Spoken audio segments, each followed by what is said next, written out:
It would be an understatement to say that The Last of Us Part 2 is divisive. Once the story was leaked, the fans were up in arms, with many calling for a boycott of the game and others signing petitions to have the game rewritten. Now, I'm someone who likes it when stories take risks and push their audience into uncomfortable and unfamiliar places. And oh boy, did this story do that. Unfortunately, because of those risks, many have flocked to Metacritic to review bomb the game with 0 score ratings. And although I don't agree with that method of voicing your displeasure, I can understand that many weren't able to accept this. The problem I have with review bombing a game with 0 score ratings, you're telling studios not to take any risks when writing a story, and I'm worried that the fallout of this will just mean future games will be bland, boring, and predictable. Look what happened with The Last Jedi and The Rise of Skywalker. People were outraged at the risks The Last Jedi took, and the result, we got the most boring, uninspired follow-up that I would argue is worse. Look, I get it. Having a character that you're attached to getting killed off in a very brutal way is shocking. It's hard to pull off well. If you look at the film Logan, Wolverine was by far the most liked character in the X-Men franchise, and not a single person was mad or outraged that he died. They walked a very fine line, but landed on the right side of it with careful writing, foreshadowing, themes, and tones. I'm not angry that Joel was killed. I'm more disappointed in the fans' reaction to it. I'm disappointed that that's what people chose to be upset about. There are reasons to dislike this game. Joel's death is not one of them. Like one of my favorite YouTubers, the Cosmonaut Variety Hour, said, people are mad at the wrong things in this game. I want to start with what I believe are the wrong things to be upset about, and then get into what I liked and what I didn't like about the story.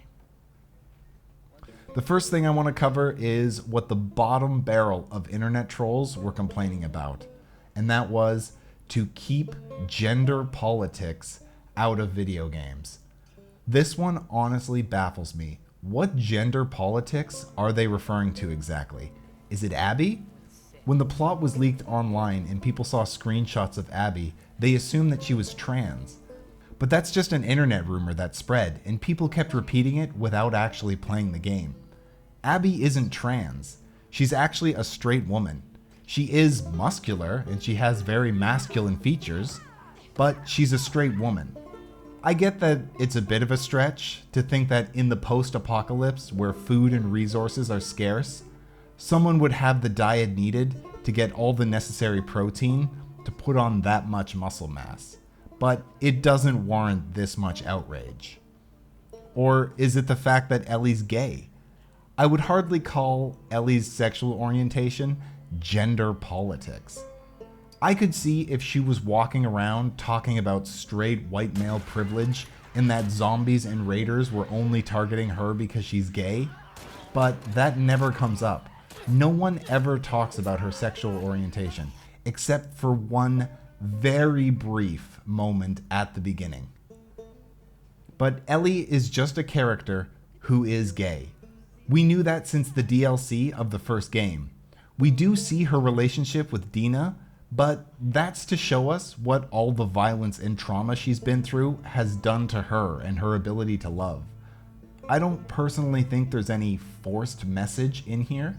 Now, I know this is just the bottom of the barrel of internet trolls, but I wanted to clear that up for anyone who hasn't played the game and is just going off of what they read online. Now I want to get into the real meat of it. I want to talk about Joel's death, because this seems to be what everyone is the most upset about. A lot of people are upset that he died, but most people are upset about how he died. I've heard a lot of people saying things like, Joel should have had a better death. He should have had a hero's death, dying while trying to save and protect the people he cares about. Yes, of course, in a perfect world, his death would have been a hero's death, going out in a blaze of glory, sacrificing himself to protect the people he cares about. All of that would have been great. In a perfect world. I'm not sure if people have been paying attention or not, But the world in The Last of Us isn't a perfect world. People die brutally and unceremoniously. I'm sure there are 100 better ways that the doctor, who was trying to save mankind, could have died, but he died by the hands of a maniac who couldn't let one meaningful death stop thousands of meaningless deaths. So I didn't have a problem with it. The world of The Last of Us is cold and brutal. It's not easy to watch, and even after playing through a second time to get more footage for this video, it still makes my stomach turn. Now, I do think the way they wrote Joel into the situation where he's killed is a little bit lazy, but I'm not outraged by it, and his death has real consequences. The game lets us feel the loss and gives us and Ellie time to really feel the weight of it and to mourn him. The section where you play as Ellie and you walk through Joel's house and she smells his jacket is pretty powerful. I read somewhere that smell is the sense with the closest link to memory, and this moment really hit me. You really feel this emptiness now that he's gone, and it's the catalyst that pushes the revenge story and makes us, the player, want to exact revenge on Abby. So for the first 16 hours or so, when you play as Ellie, I was 100% on board. Abby killed Joel, and we're hunting down her and her group. Great. Let's keep going. The story then grinds to a halt right as Ellie comes face to face with the person she's been hunting and makes you play a good 6 to 10 hours as Abby as you do meaningless quests for characters that I personally felt nothing for, just so that I can get back to the same point in the story I was interrupted from. Why did they do this? Is it to make us connect with Abby? All of Abby's motivation and characterization is done in a 10-minute flashback with her and her father. Here we see that her and her father have a very close and loving relationship. We see that her father was torn by the fact that he had to kill Ellie in order to get the cure, and he knew that it was a necessary evil for the greater good of humanity. In Abby's eyes, Joel killing her father was a selfish and heinous act. He took not only the person she loved the most, but also the one person who was able to save the world from the virus. Great. Characterization and motivation done. Let's keep this story going. What does showing us hours of Abby's faction and their ongoing war with another faction that, mind you, has no connection at all to Ellie, Joel, Tommy, or the Jackson commune? What does this do except waste our time? Making you play as Abby for a good 6 to 10 hours just to hammer in the message that, hey, Abby is a person just like us, is completely useless and unnecessary. Here's why this failed on both a story and gameplay level. In The Empire Strikes Back, Luke's confrontation with Vader is the climax of his character arc in that story. Luke's whole arc is building up to his confrontation with Darth Vader.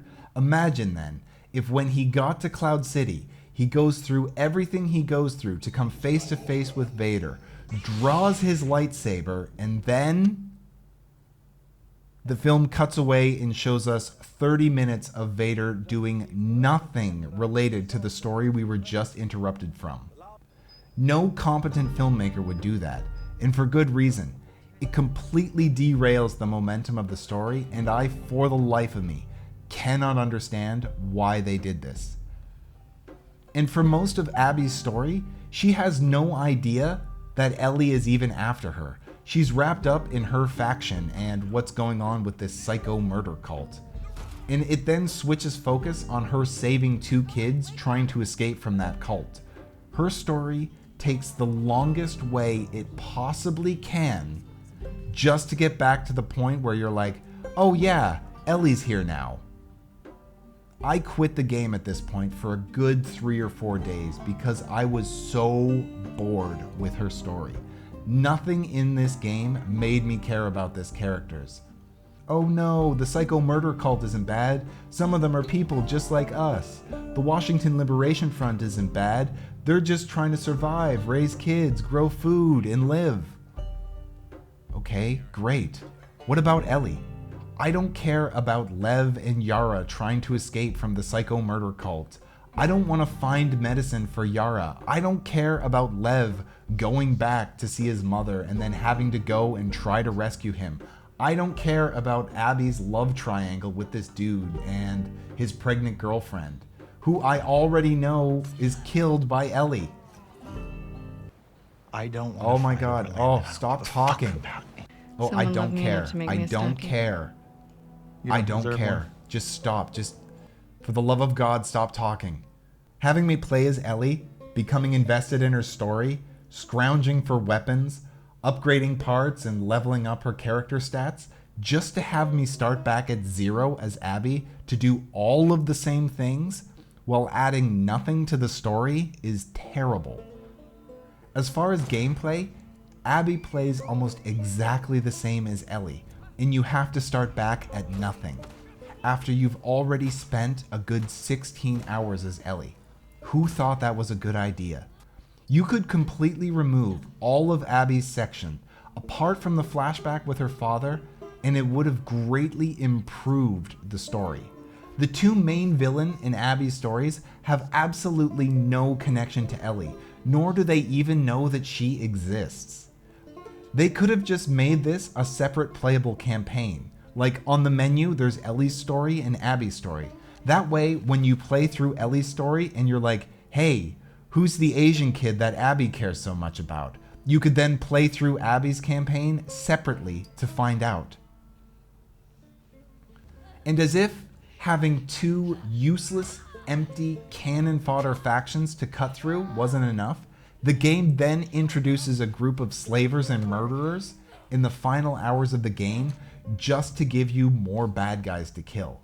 I'm pretty sure they could have tied all of these together and made them a lot more relevant to Ellie's story, and then maybe, just maybe, I would have cared a little bit more about them. The ending of the game is another point of contention.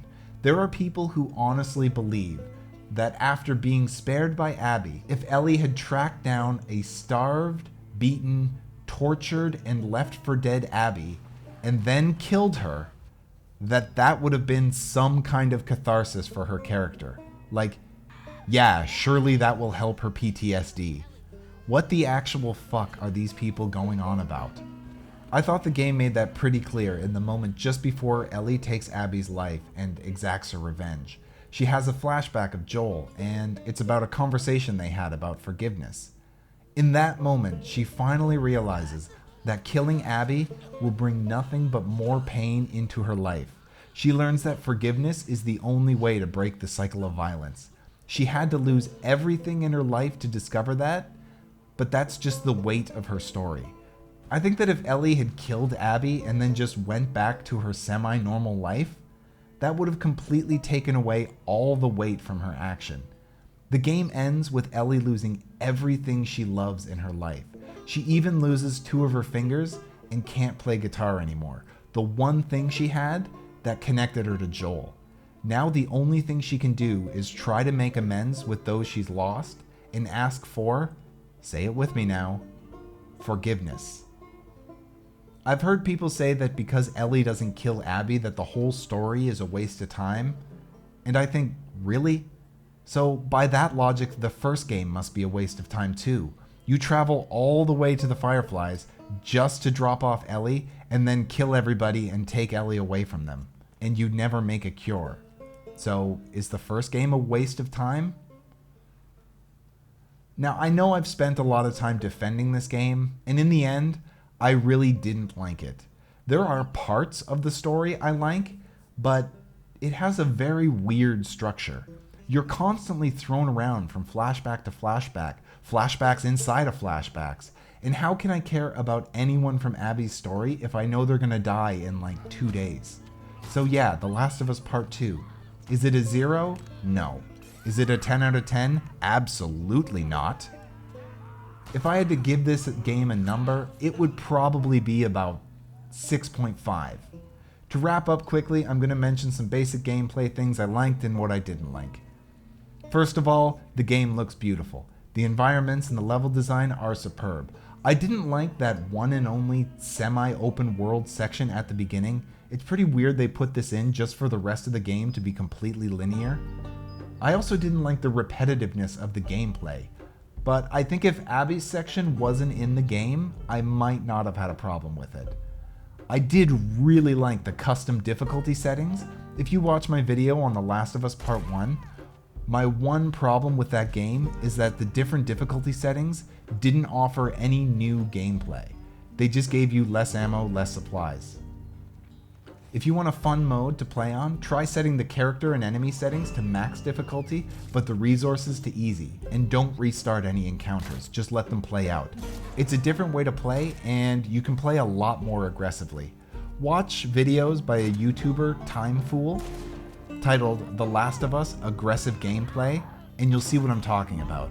It's a really fun way to play, and it breaks up the stealth kill every enemy to save ammo gameplay. That gets pretty boring after a while. I'll put a link in the description. So those are a few of my thoughts on The Last of Us Part 2. Did you play it? What did you think? Was killing Joel the worst mistake in gaming history? Let me know in the comments. Remember to like the video, guys, subscribe if you want to see more game analysis, and let me know what game you think I should cover next. Stay safe out there, everyone, and I'll see you on the next one.